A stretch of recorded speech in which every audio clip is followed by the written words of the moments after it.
Hey guys, it's Tammy from Bark Life. I wanted to come to you via video this morning and kind of talk to you a little bit about the FDA findings. Again, this is something that I addressed almost a year ago, and quite honestly, nothing has changed in their investigations. The only difference is now they've released a name, or 16 names, of the foods that the 560 dogs that they believe were affected, that they were eating. So still a completely inconclusive results. It's still in testing phase. And quite frankly, it's unprecedented that they actually released names before their investigation was even close to being done. So that's what those names came out. They're not bad foods. I've had so many of you guys reach out to me and, obviously extremely concerned for your babies. And you guys know that's who we are and what we're about. We're here to have the healthiest, safest foods for your dogs and cats. So I wanted to put it into a little perspective. Unfortunately, what a lot of people do, myself included, we'll see a headline or we'll see the little blurbs on social media or on the news, and we don't go through and we don't read the rest of the article. I think if you find, I've posted many, but obviously not all of us have time to go through and read all that, which is why I'm doing this video this morning. I felt it was super important that you guys put in perspective what this is about. The foods are not bad. What they're saying is that they believe there is a connection between grain-free food and DCM, the heart disease.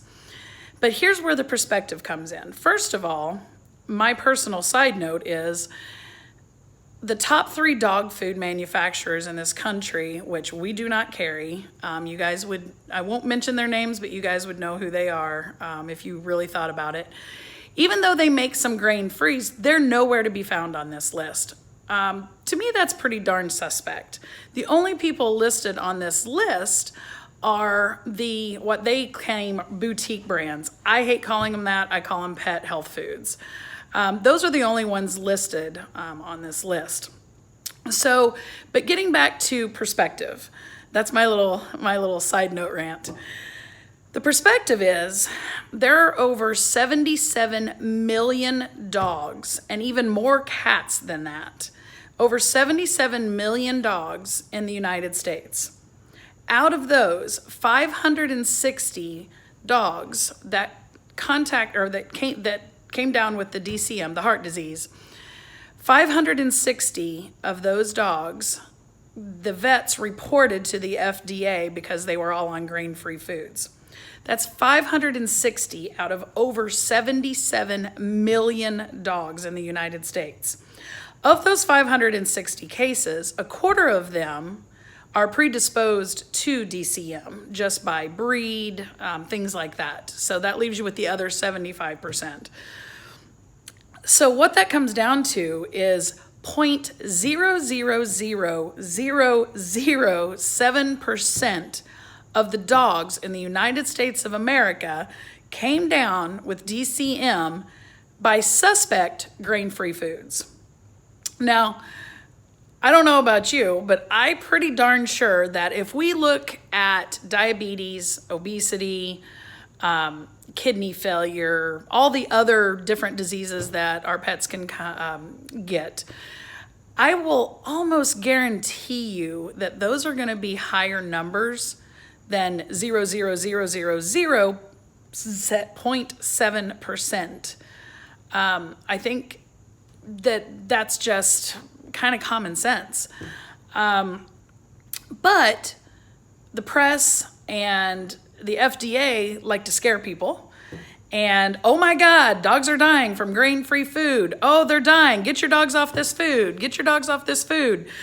When it's 560 cases out of 77 million dogs, the odds are not that great, thankfully, because we're all about the healthiest thing for your pet. So here's what you have to look at.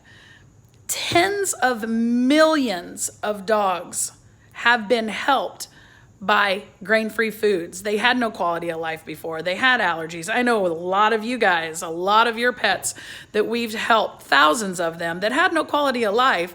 We switch their foods, maybe not necessarily to a grain-free. We may go to, a healthy grain, because we have just as many healthy grain diets as we do grain-free.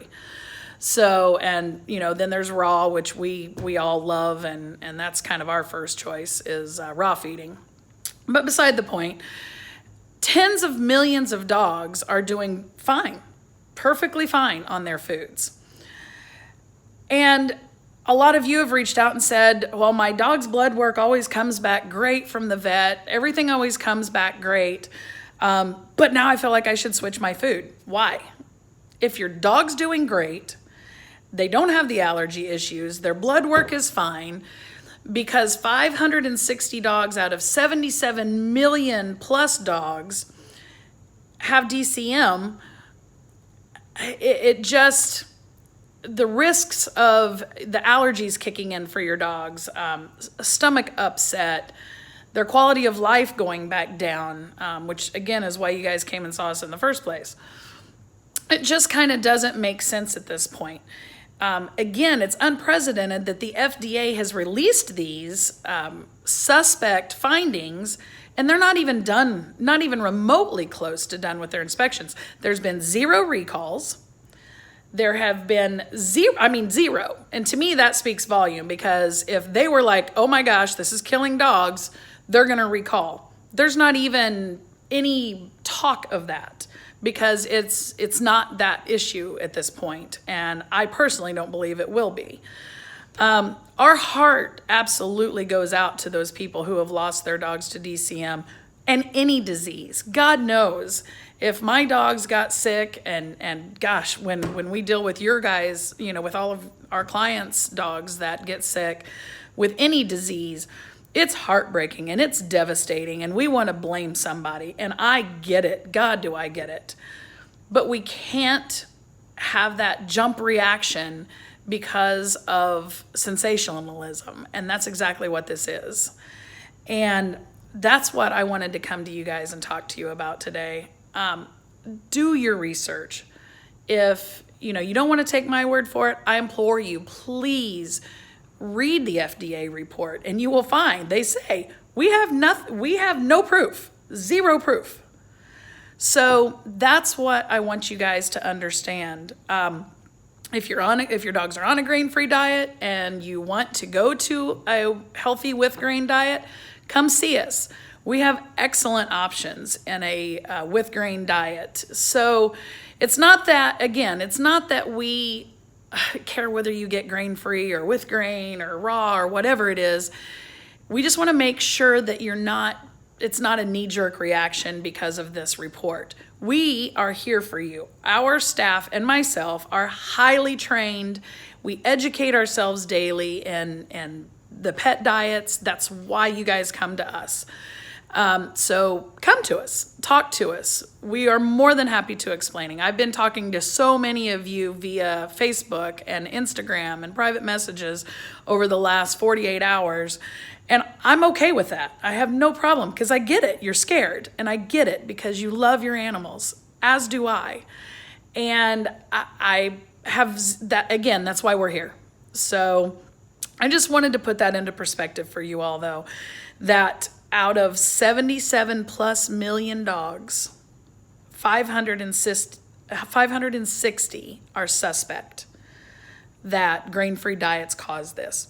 Who knows what they're predisposed to otherwise? We don't know who these 560 dogs are.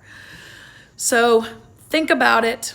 If you guys have any questions, please feel free to reach out to us. I know it's an important issue. That's why I wanted to come to you guys this morning. Forgive the wiggling around. I couldn't find my tripod. But anyway, we love you guys. We absolutely love your dogs and your cats. That's why we're here. That's why we do what we do.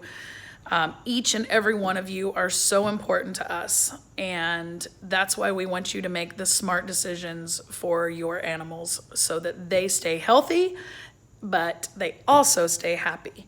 So anyway, thank you guys for listening to me babble on.